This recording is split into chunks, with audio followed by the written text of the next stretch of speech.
Buenos días, compañeros. Mi nombre es Pedro Domínguez, soy del equipo número 2. Vamos a hablarles sobre los antígenos sustituidos por el microorganismo o parásito. Ok, los integrantes del equipo somos García Cabrera Paola Ivonne, Elvira Peralta Alma Luz, Del Ángel Posada Jesús Omar y un servidor, Jairo Domínguez Sánchez. Ok, los temas que vamos a tocar durante este video van a ser los antígenos crudos, los antígenos puros, los antígenos altamente purificados, tales como son los anticuerpos monoclonales. Ok, y vamos a empezar con algo sencillo, bueno, que es un antígeno. Ok, un antígeno es una sustancia que al introducirse en el organismo induce en él una respuesta inmunitaria provocada por la formación de anticuerpos. Ok, dicho esto, bueno, es una leve recapitulación sobre qué es un antígeno. Bueno, vamos a hablar sobre los antígenos crudos. Ok, como tal, antígeno crudo no es algo, no es un tecnicismo científico o su nombre propio dicho, ¿no? Sino que es algo más coloquial, pues, puesto que, bueno, de hecho fue un poco difícil encontrar a qué se refería con antígeno crudo, por lo que durante la investigación, bueno, se hizo alusión a que este se refería a los antígenos que se le conocen como halogénicos, o también conocidos como homólogos. Los antígenos halogénicos, o también conocidos como homólogos, se encuentran presentes en individuos de una especie no iguales genéticamente. Algunos de estos ejemplos podemos encontrar ejemplos de enfermedades que, bueno, son de origen animal, que también nos afectan a nosotros los seres humanos, como son la rabia, la brucela, salmonela, la tuberculosis, en particular la tuberculosis bovina, es algo que se hizo a la inversa. En vez de que nos afecta a nosotros, nuestra enfermedad afectó a los animales, en este caso vendrían siendo las vacas. También tenemos la fiebre porcina clásica, la influenza aviar, etcétera. ¿Ok? Aunque por lo general, bueno, esto de antígeno crudo hace alusión a la presencia de parásitos. Estos como lo pueden ser los ácaros, las garrapatas, la varroasis, faciloasis, y también tenemos, por ejemplo, la toxocoriasis canis, o también conocida como la T. canis. ¿Ok? El sistema inmune contra los antígenos crudos. Bueno, particularmente vamos a hablar más bien cómo funcionan con los parásitos.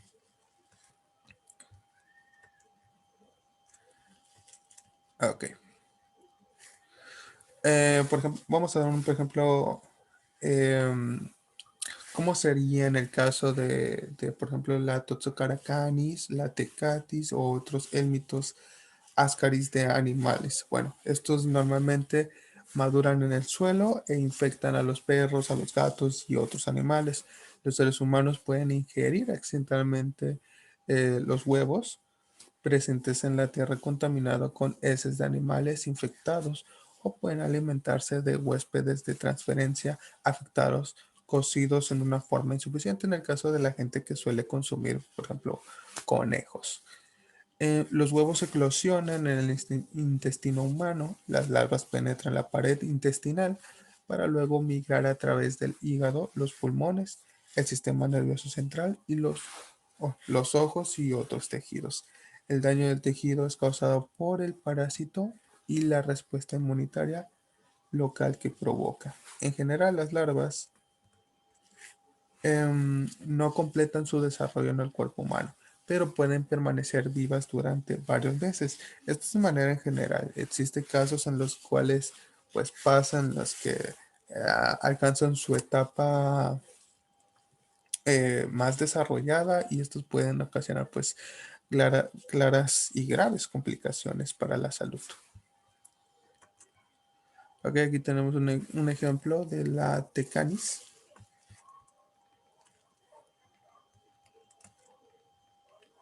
Ok, vamos a hablar sobre los mecanismos efectores. Ok, dentro de estos podemos encontrar, por ejemplo, los macrófagos, que estos son capaces de eliminar parásitos protozoarios mediante la producción de radicales reactivos de O2 y NO. También tenemos los linfocitos T, citotóxicos o LTC. Estos pueden matar células infectadas mediante perfominas. La acción de linfocitos TC facilita la eliminación de parásitos que infectan células no fagocitadas.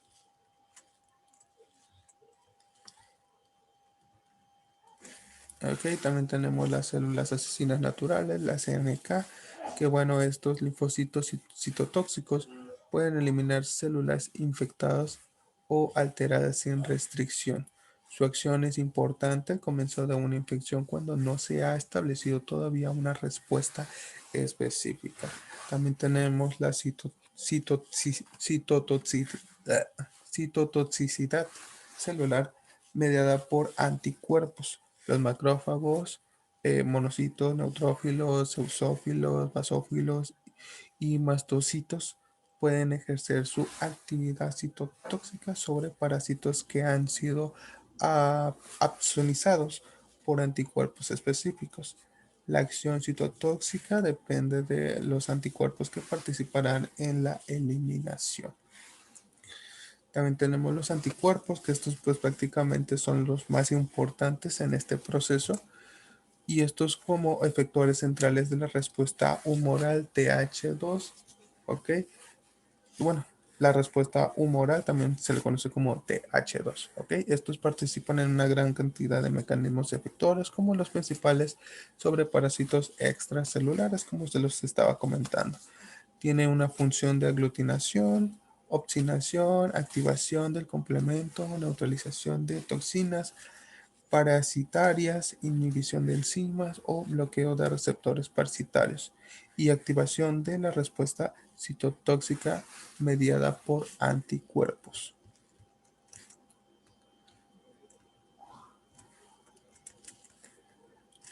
¿Okay? Durante la infección parasitaria se pueden activar todos los distintos efectores del sistema inmune. Sin embargo, no todos los sistemas efectores son iguales e igualmente eficaces contra los distintos parásitos. En términos generales, la respuesta celular, o también conocido como TH1, es eficaz contra parásitos intracelulares y la respuesta humoral TH2 es eficaz contra parásitos extracelulares.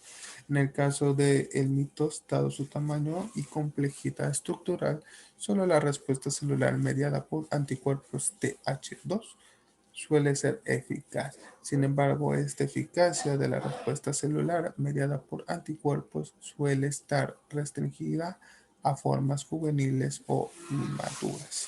Aquí tenemos una tabla donde podemos ver el tipo de células, las citoquinas producidas por estas células y la estimulación inmune. En el caso de la tipo TH1 con macrófagos, también tenemos sus citoquinas producidas, que es la IFN gamma, también tenemos la TNF beta y L2 y bueno, estos tendrán una estimulación de inmunidad celular.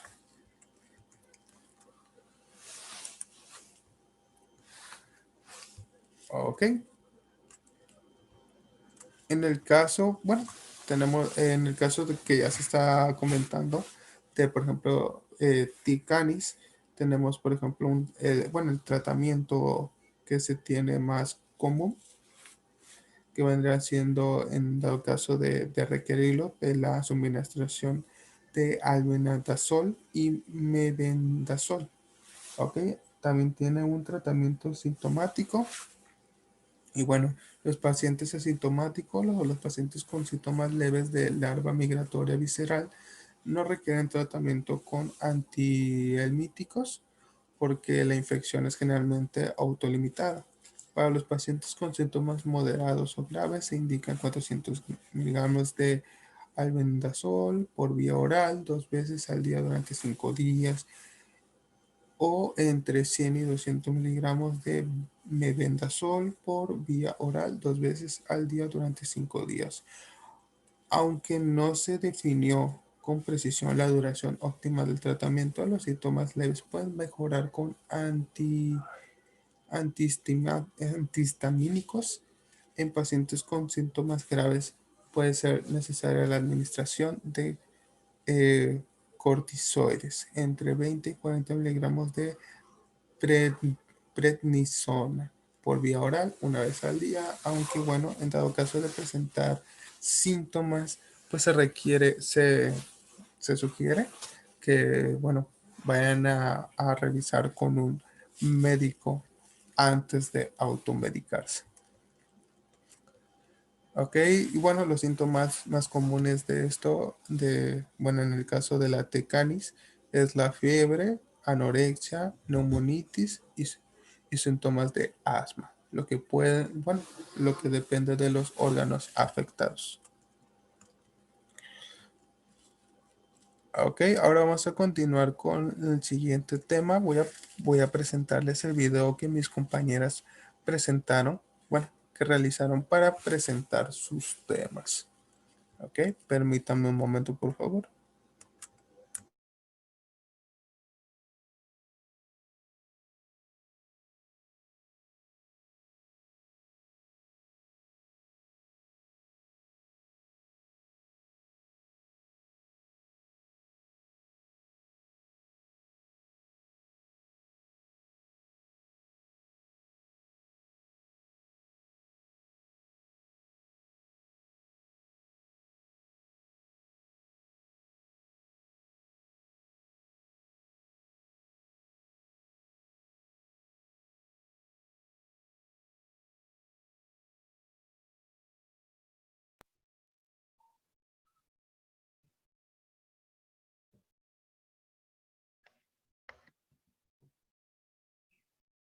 Hola, buenos días. Mi nombre es Paola Ivonne García Cabrera.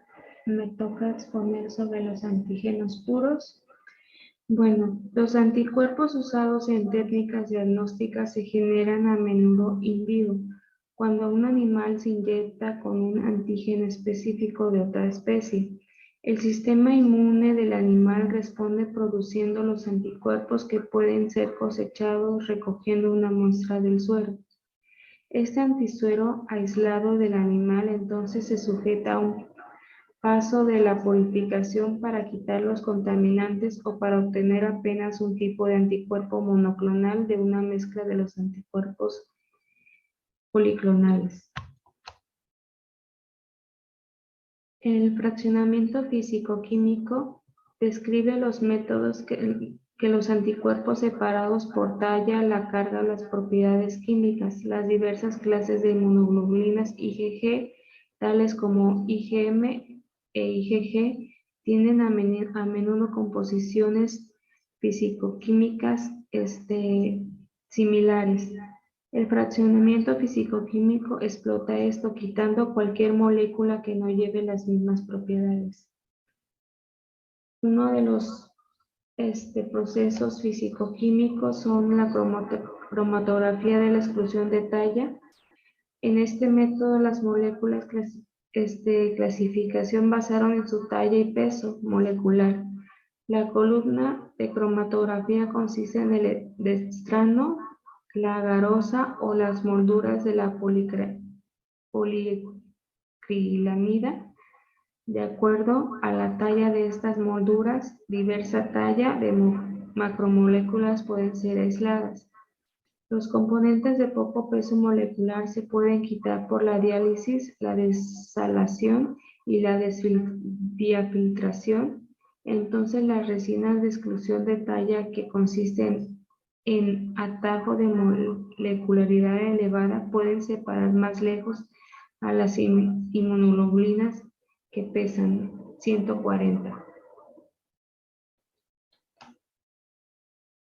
Otro método es la precipitación del sulfato de amonio. Este método utiliza para aislar los anticuerpos del suero del sobrenadante del cultivo celular. o de las ascitis fluidas. La concentración cada vez mayor de sulfato del amonio hace las proteínas y otras macromoléculas cada vez más insolubles, llevando a su precipitación. Diversas proteínas, incluyendo los anticuerpos, precipitado en las concentraciones específicas del sulfato de amonio, por ejemplo, el precipitado de los anticuerpos en el sulfato de amonio del 40 al 50%. La pureza de los anticuerpos precipitados usando este método depende de la temperatura, el pH, el régimen en el cual se le agrega y el tiempo.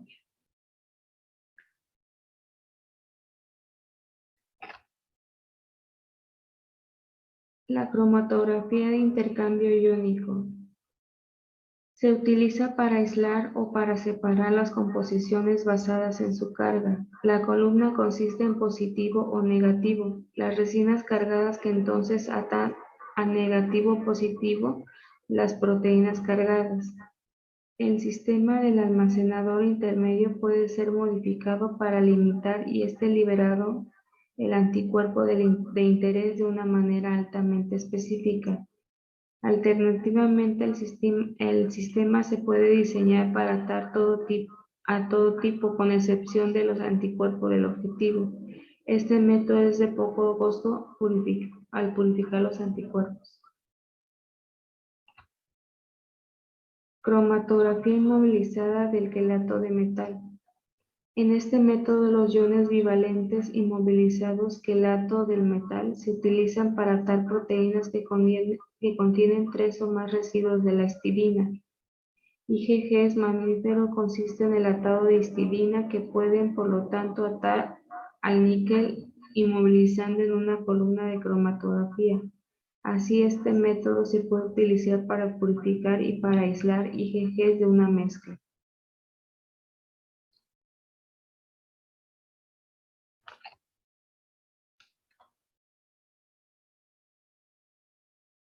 Anticuerpos de la purificación basada en su clasificación. Los anticuerpos han conservado las estructuras, se han desarrollado varios métodos que aíslan los anticuerpos basados en las semejanzas de cada clase. Proteína A, G y L.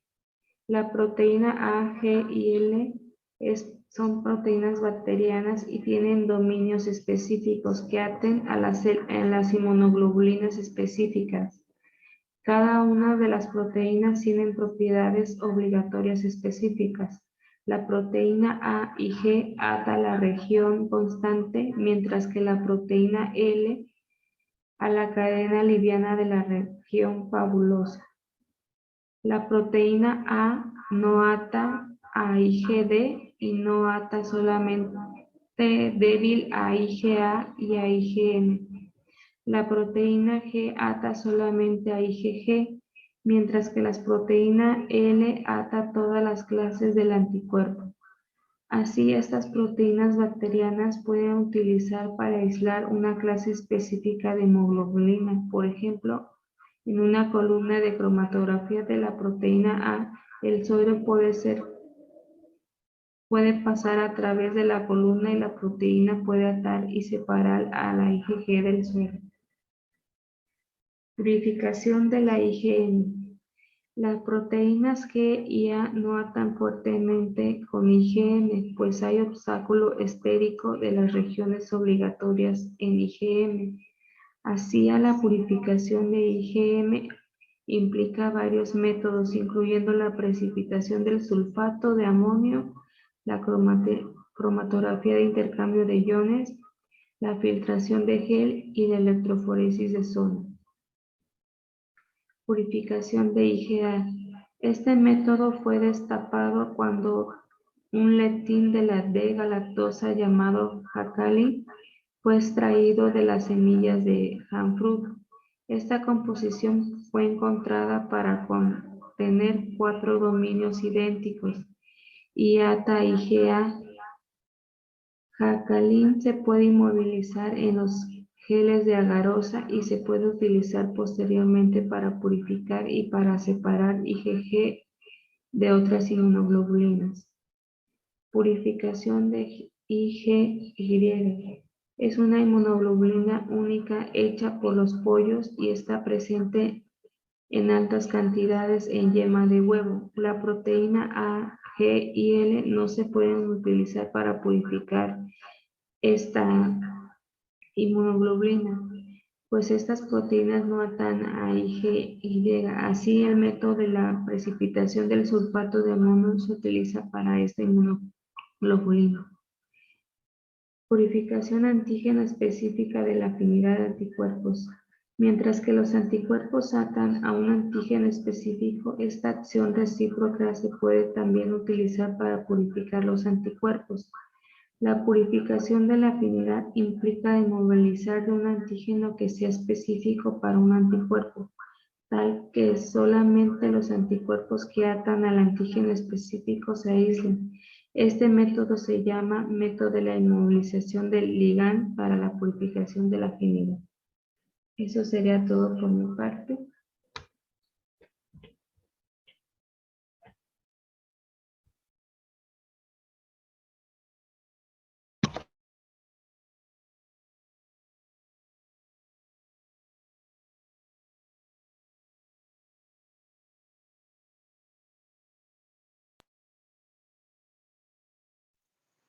Hola, yo soy Almaluz Elvira Peralta y voy a hablarles sobre anticuerpos monoclonales.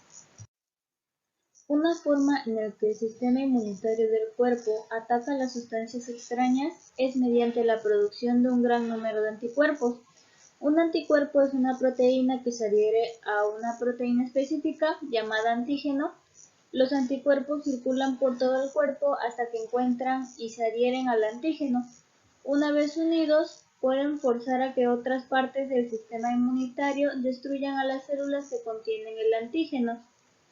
Los investigadores pueden diseñar anticuerpos que tengan como objetivo específico a un antígeno en particular, como alguno que se encuentre en las células cancerosas.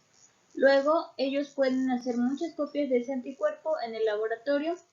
Estos se conocen como anticuerpos monoclonales. Los anticuerpos monoclonales son proteínas creadas artificialmente que actúan como anticuerpos humanos en el sistema inmunológico. Estos sirven como anticuerpos sustitutos antes que una persona pueda producir los suyos. Imitan la habilidad de su sistema inmune para combatir agentes dañinos causantes de enfermedades. Tipos de anticuerpos monoclonales. Los anticuerpos monoclonales son proteínas artificiales que actúan como anticuerpos humanos en el sistema inmunitario. Hay 4 maneras diferentes en que se pueden producir y se nombran en función de lo que están compuestos. 1. Murino. Estos están hechos de proteínas de ratón y los nombres de los tratamientos terminan en OMAD. 2. Quimérico. Estas proteínas son una combinación de parte ratón y parte humano, y los nombres de los tratamientos terminan en CIMAP. 3. Humanizado. Estos están hechos de pequeñas partes de proteínas de ratón unidas a proteínas humanas y los nombres de los tratamientos terminan en SUMAP. 4. Humano. Estos están hechos de proteínas totalmente humanas y los nombres de los tratamientos terminan en UMAP. 5 aplicaciones de los anticuerpos monoclonales. 1. Aplicaciones de los anticuerpos monoclonales en investigación biomédica. La alta especificidad y sensibilidad de los anticuerpos confiere a estos agentes una gran utilidad como reactivos de investigación biomédica para la identificación, caracterización, cuantificación o purificación de distintas moléculas, así como para bloquear mecanismos celulares o marcar células. 2. Aplicaciones de los anticuerpos monoclonales en diagnóstico clínico. Los anticuerpos monoclonales también se han convertido en componentes fundamentales en multitud de ensayos de diagnóstico para la detección de infecciones, identificación de alergias, cuantificación de hormonas e identificación de biomarcadores, entre otros. Uno de estos es diagnóstico mediante análisis bioquímico. Los anticuerpos monoclonales se utilizan como reactivos en test de diagnóstico basados en técnicas como ELISA, RIA y flujo lateral. Algunas de las aplicaciones más conocidas incluyen la detección de embarazo, la identificación de desórdenes hormonales o la detección de marcadores tumorales. Otro es diagnóstico por imagen. Los anticuerpos monoclonales también se pueden marcar y administrar por vía intravenosa para localizar sitios específicos que posteriormente serán detectados por radiactividad. Algunas de estas aplicaciones incluyen el diagnóstico de enfermedades cardiovasculares, algunos tipos de cáncer e infecciones bacterianas. 3. Aplicaciones de los anticuerpos monoclonales en terapia. Los anticuerpos monoclonales también se utilizan en el tratamiento y monitorización de distintas enfermedades. Estas aplicaciones se dividen en dos grandes grupos. Uno es agentes terapéuticos y el otro es señalización o marcaje. En los agentes terapéuticos, la administración de anticuerpos para inducir inmunidad pasiva en casos de inmunodeficiencias, anticuerpos contra dianas específicas de determinadas enfermedades como esclerosis múltiple, artritis reumatoide o distintos tipos de cáncer como el colorectal o el cáncer de mama. Y en agentes de señalización o marcaje, los anticuerpos monoclonales pueden conjugarse a distintas moléculas como toxinas, fármacos o radioisótopos para que éstas sean transportadas selectivamente al tejido diana, incrementando así su eficacia al tiempo que se reduce su toxicidad. 4. Aplicaciones industriales de los anticuerpos monoclonales. Los anticuerpos monoclonales se han convertido en una herramienta indispensable a la hora de purificar proteínas obtenidas a gran escala mediante técnicas de ingeniería genética para su posterior uso terapéutico. Se utilizan para purificar proteínas terapéuticas como el interferón, la insulina o la hormona de crecimiento, entre otras. También se pueden purificar mediante el uso de anticuerpos monoclonales. Las vacunas obtenidas por ingeniería genética frente a distintos antígenos virales o bacterianos. Por otro lado, en el campo de la industria alimentaria, los anticuerpos juegan también un papel crítico en el área de la seguridad alimentaria y la trazabilidad de los alimentos, mediante el empleo de técnicas como ELISA o Western blot o el uso de biosensores. 5. Otras aplicaciones de los anticuerpos monoclonales. Entre las aplicaciones más recientes de los anticuerpos monoclonales podemos encontrar las siguientes: anticuerpos monoclonales catalíticos y huella dactilar de anticuerpos. En anticuerpos monoclonales catalíticos, también conocidos como CATMAS o APSIMAS, presentan actividad catalítica similar a la de las enzimas, con la ventaja de que mientras las enzimas y sus funciones catalíticas son limitadas, los anticuerpos pueden generarse prácticamente frente a cualquier antígeno de interés. Y en huella dactilar de anticuerpos, autoanticuerpos, se trata de una nueva categoría de autoanticuerpos no relacionados con enfermedades y específicos de cada individuo, conformando una huella dactilar de autoanticuerpos que pueden servir para la identificación de personas en medicina forense. Tipos de anticuerpos monoclonales que se usan para tratar el cáncer. 1. Anticuerpos monoclonales puros. Los anticuerpos monoclonales puros son anticuerpos que no tienen ningún medicamento o material radiactivo unido a ellos. Actúan por sí solos. Estos son el tipo más común de anticuerpos monoclonales utilizados para tratar el cáncer.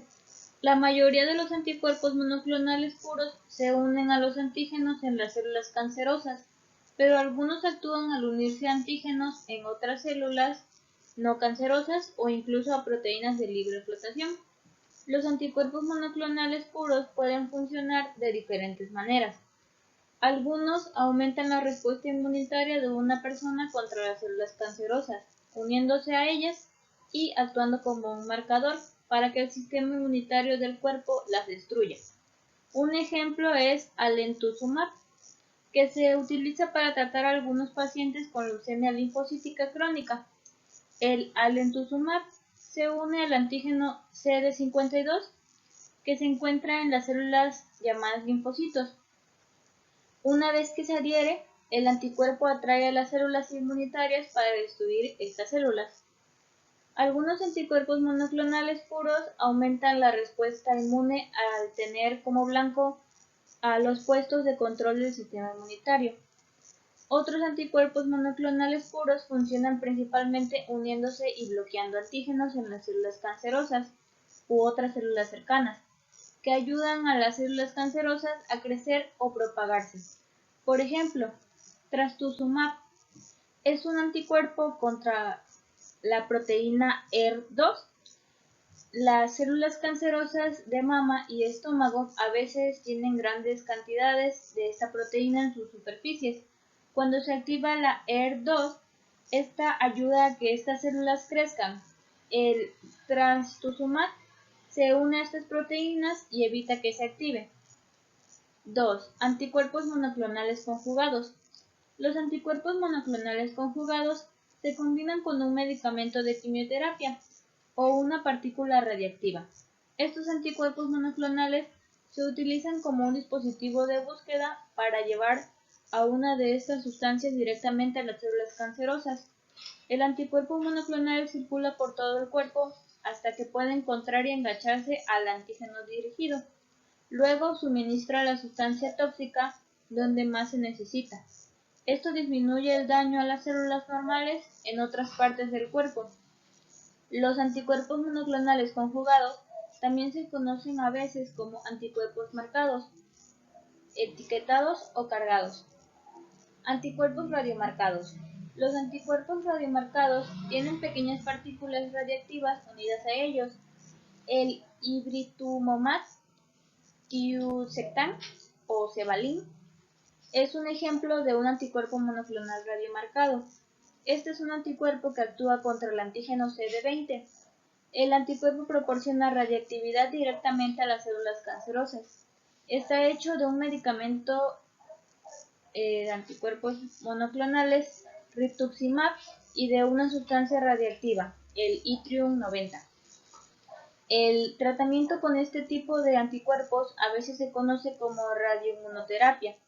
La medicina y la radiación se administran directamente a las células blanco porque el anticuerpo monoclonal busca el objetivo, luego la radiación afecta al objetivo y a las células cercanas hasta cierto punto. 3. Va anticuerpos quimioetiquetados. Estos anticuerpos monoclonales tienen medicamentos de quimioterapia u otros potentes que se adhieren a ellos. Algunos ejemplos son brentuximab vedotina o Adcetris, un anticuerpo que tiene como blanco al antígeno CD30 adherido a un medicamento de quimio llamado monometil auristatina E, y adotrastuzumab entamicina, también llamado TDM1, un anticuerpo que tiene como blanco a la proteína ER2 adherido a un medicamento de quimio llamado DM1. Ahora sí, 3. Anticuerpos monoclonales biespecíficos. Estos medicamentos están compuestos por partes de dos anticuerpos monoclonales diferentes, a lo que significa que pueden adherirse a dos proteínas diferentes al mismo tiempo. Un ejemplo es blinatumomab, que se utiliza para tratar algunos tipos de leucemia. Una parte del blinatumomab se adhiere a la proteína CD19 que se encuentra en algunas células de leucemia y linfoma. Otra parte que se une a CD3, una proteína que se encuentra en las células inmunes llamadas células T. Al unirse a ambas de estas proteínas, este medicamento junta a las células cancerosas y a las células inmunes, lo que se cree provoca que el sistema inmunitario ataque a las células cancerosas. ¿Cómo funcionan los anticuerpos monoclonales contra el cáncer? Muchos anticuerpos monoclonales se usan para tratar el cáncer. Son un tipo de terapia dirigida al cáncer, lo que significa que están diseñados para interactuar con blancos específicos. Algunos anticuerpos monoclonales son también inmunoterapéuticos, porque pueden ayudar a volver el sistema inmunitario contra el cáncer. Por ejemplo, algunos anticuerpos monoclonales marcan las células cancerosas con el fin de que el sistema inmunitario las reconozca y destruya mejor.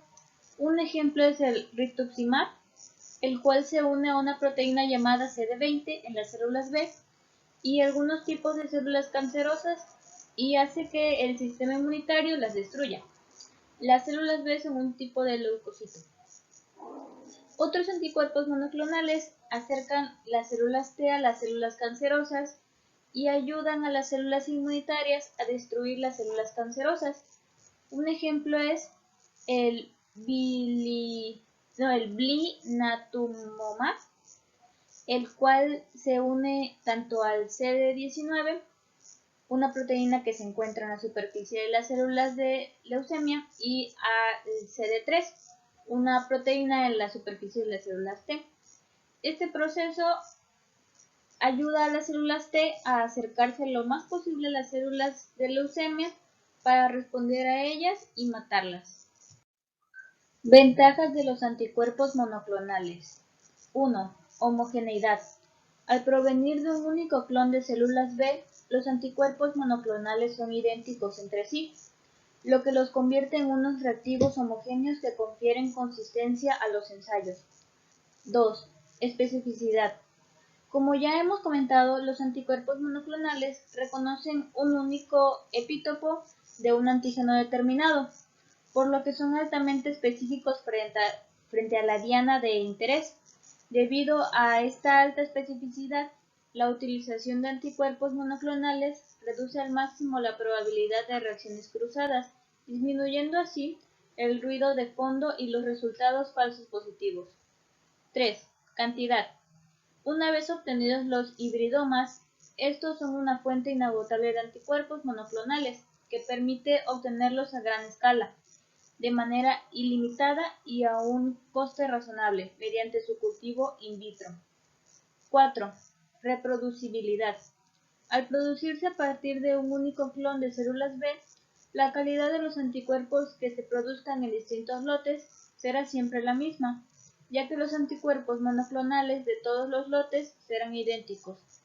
La reproducibilidad de los anticuerpos monoclonales es una característica especialmente importante a la hora de estandarizar procedimientos experimentales y de obtener resultados consistentes. Y 5. Escalabilidad.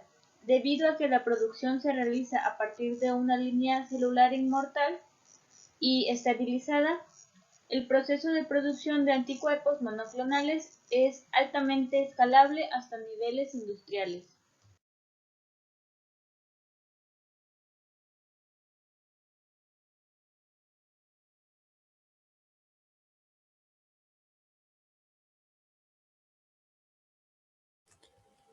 Bueno, eso sería todo de nuestra parte. De antemano, muchas gracias por su atención. Que tengan un excelente día.